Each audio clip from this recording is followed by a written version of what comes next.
বর্ষা NGL থেকে আপনাদের স্বাগতম জানিয়ে শুরু করছি আজকের এই প্রতিবেদন। প্রতিবেদনে আমি আজকে চলে আসছি আমাদের এই গ্রামে জনাব হাশেম ভাইয়ের কাছে। উনি দীর্ঘদিন যাবৎ এই ব্যবসা করে আসছেন। যে সময় যে ফসলটা আছে ওই সময় সে ফলানোর চেষ্টা করে। তো গত শীতের সিজনে বিভিন্ন ধরনের শাক সবজি এবং কি আপনার কফি, তারপরে বেগুন, এই ধরনের ফসলগুলাও ফলিয়েছেন। তো এখন বর্তমানে উনি আবার এই বর্ষার মৌসুমে এই ডাঁটা শাক, সাদা শাকটা তৈরি করার জন্য এখন এটা করছেন। তো এখানে ইনি সার দিচ্ছেন।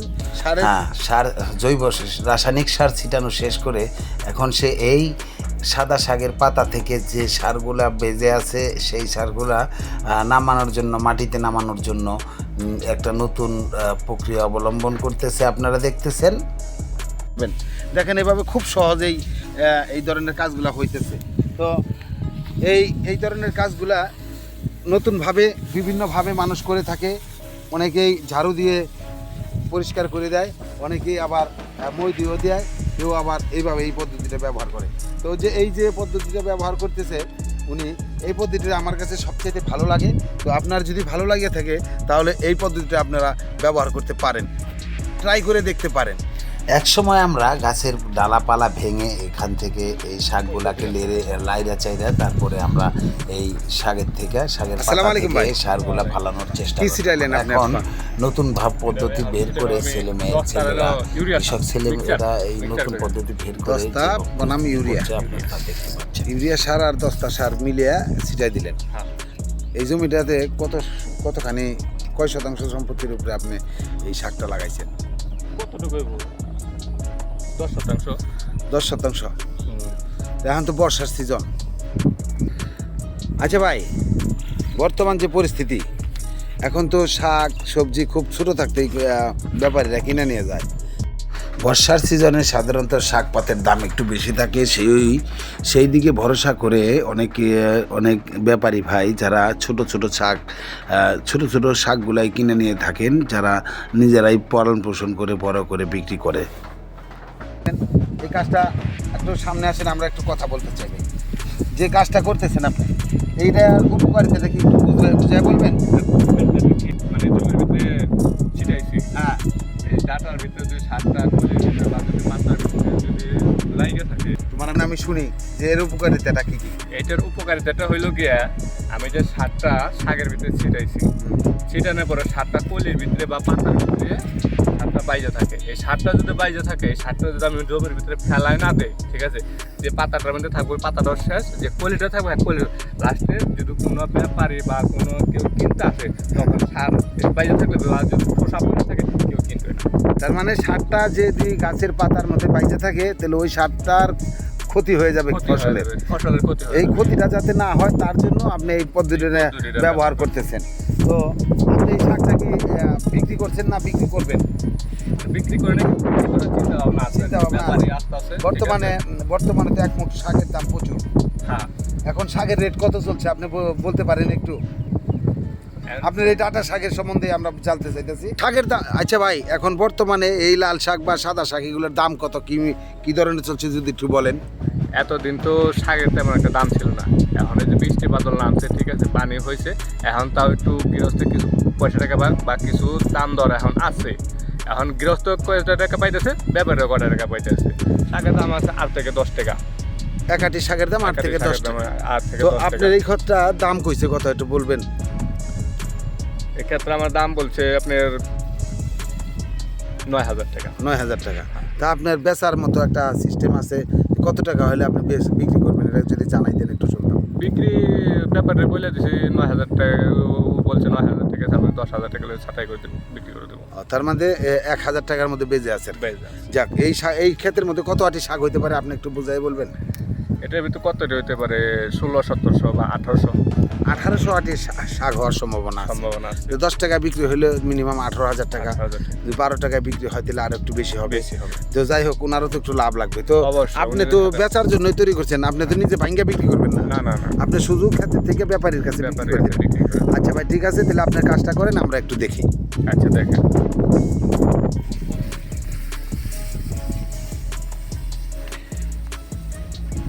বর্তমানে কৃষক ডিজিটাল পদ্ধতি ব্যবহার করে থাকেন। তার মধ্যে এই ভাই যে পদ্ধতিটা ব্যবহার করতেছেন, এই পদ্ধতিটা আমাদের দেশে আগে করতো এই একটা গাছের জাটা নিয়ে এটার বাইরে হয়তো শাকটার থেকে এই ইগুলা সারগুলা নামাই দিত। তো এখন এই পদ্ধতিটা যে সুন্দরভাবে করতেছেন, এই পদ্ধতিটা আমার খুব পছন্দ হয়েছে। আপনারা ট্রাই করতে পারেন, সামনে দেখতে পারেন যে আসলে এই পদ্ধতিটা। আর শাক ব্যাপারে যে কথাটা বলতে চাই, শাক আসলে এখন একটু দামি। যেমন মনে করেন 8-10 দিনের যে ইটা হয়ে গেল, পানির যে বন্যাটা হয়ে গেল, এই ক্ষেত্রে কীটনাশকের দরকার আছে এখন, না? কীটনাশকের দরকার। সার দিলেন, সার দিয়ে বীজ দিবেন। আচ্ছা ভাই, সার দেওয়ার পরে কি আপনি বীজ দেওয়ার আগে কি ঝাড়ু দিয়ে নেবেন? না, আগে ঝাড়ু দিতে হবে। আচ্ছা ঠিক আছে। পাতার বাইরে থাকে, পাতার মধ্যে বাইরে থাকে, বডি শেষ, নষ্ট হয়ে যাবে। নষ্ট হয়ে যাবে। আচ্ছা তাহলে কাজ করেন, আমরা দেখি একটু। 8-10 দিনের যে পানির যে বৃষ্টিপাত হয়ে গেল, এই বৃষ্টিপাতে প্রান্তিক কৃষক যারা আছেন তারা প্রচুর ক্ষয়ক্ষতি সাধন করেছেন। এখন যে পরিস্থিতিতে আছেন তারা এই অবস্থায়, যে এক সময় যে লসটা খাইছেন, এই লসটা উঠানোর মতো এখন সময় আসছে। এখন কৃষকদের মুখে হাসি ফুটতে আছে। তো এই যে আমরা যে হাসিম ভাইয়ের সঙ্গে কথা বললাম, ওনার মুখে অবশ্যই আপনার একটু হাসির মুখ দেখছেন, কারণ দীর্ঘদিন অপেক্ষার পর যে বৃষ্টিতে তাদের লস করে দিয়ে গেছে, যে ক্ষতিটা হয়েছে, মূলত যে কিছুদিন আগে যে বৃষ্টিপাতের ফলে যে লসটা খেয়েছেন কৃষক, যে ক্ষতিটা তাদের হয়েছেন, ওই ক্ষতিটা পুষানোর জন্য যে সময়টুক দরকার, এই সময়টুক এখন ক্ষতি পুষানোর উপযুক্ত সময় পুষিয়ে নিচ্ছে।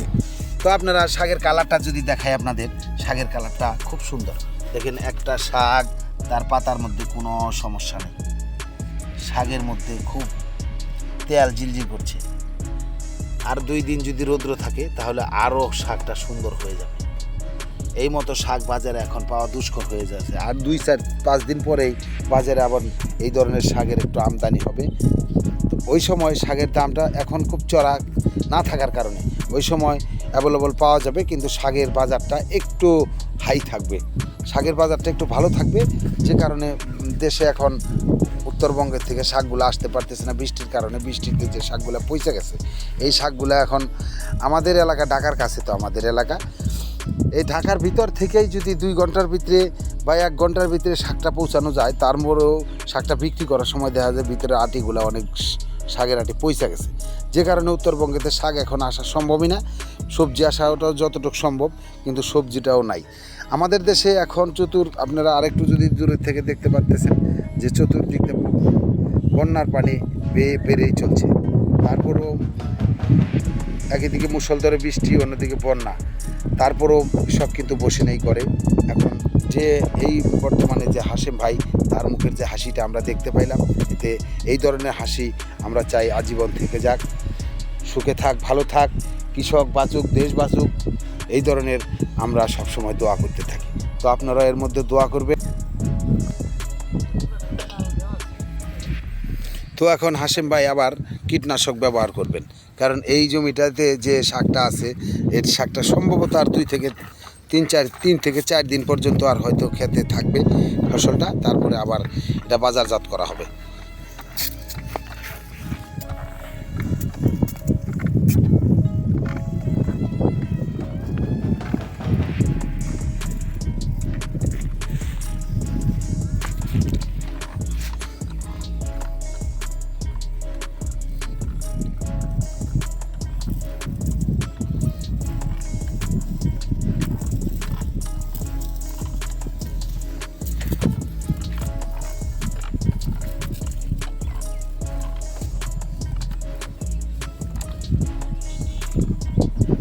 কীটনাশক ব্যবহার করার মধ্যে যে পদ্ধতিটা আমাদের দেশে ব্যবহার করা হয়, আগে তো বাঁশের ফিসকুড়ি বানায়া এই ধরনের ক্ষেতগুলোতে বীজ দিত। এখন আর ওই সিস্টেম নেই। এখন নতুন সিস্টেমের মধ্যে যেভাবে হাসিম ভাই বীজ দিচ্ছেন, এখন এভাবে বীজ সব এলাকায়, আমাদের এলাকায় দিতে থাকে।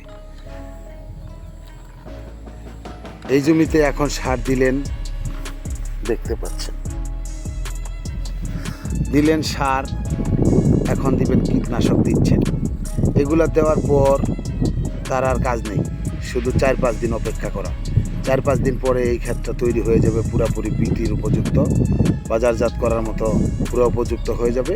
তখন যে ব্যাপারী হয়তো 9,000 টাকা বলছে, হয় ওনারা হয়তো আর 1,000 টাকার মধ্যে বেজে আছে, হয়তো যে কোনো 200-500 টাকা এদিক সেদিক করে এই জমিটার থেকে শাকটা ক্রয় ক্ষমতার ভিতরে চলে যাবে।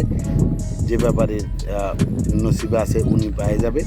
তো এভাবেই আমাদের দেশের শাকসবজি এখন মোটামুটি বিক্রি করা হইতেছে। আপনারা যদি আরেকটু দেখাই, দেখেন ওখানে ডাল আছে কিন্তু গাছ নেই। এখানে যে লাল শাকটা দেখতেছেন, পুরা লাল শাকটা এলাকা জুড়ে আছে, কিন্তু বর্তমানে লাল শাকের বাজার চাঙ্গা, কিন্তু এই শাকটা যখন বড় হবে তখন এই শাকগুলা বিক্রি করা হবে। দেখো শাকটা এখন ছোট, যে কারণে বিক্রি করা হচ্ছে না, একটু দেরি, টাইম লাগবে হয়তো 8-10 দিন। তো হাশেম ভাইয়ের এই সাদা শাকের ক্ষেত থেকে আজকে এই পর্যন্তই। আপনারা আমার এই চ্যানেলটাকে সাবস্ক্রাইব করবেন, কমেন্ট করবেন, ভালো লাগলে শেয়ার করবেন। সবাই ভালো থাকবেন, সবার দীর্ঘায়ু কামনা করে আজকের মতো এখানে শেষ করলাম।